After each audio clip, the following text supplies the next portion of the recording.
Eto ang Sana All. Ni-reveal na ang boyfriend ng Korean singer na si Ailee. Yan ang Singles Inferno contestant na si Choi Si-hoon. Mismo ang talent agency na singer ang nagkumpirmang nagde-date nga silang dalawa. Last March lang nang amining ng agency na in a relationship nga si Ailee. That time, sinabi rin nila na plano ng magpakasal ng singer next year. Nililink din si Girls' Generation member Taeyeon sa aktor na si Kang Dong-won.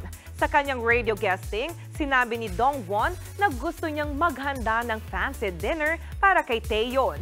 Maraming fans tuloy ang naintriga at nililink silang dalawa. Bago yan, nabanggit na rin noon ng singer sa parehong radio show ang kanyang paghanga sa aktor. Wala pa naman silang say dito.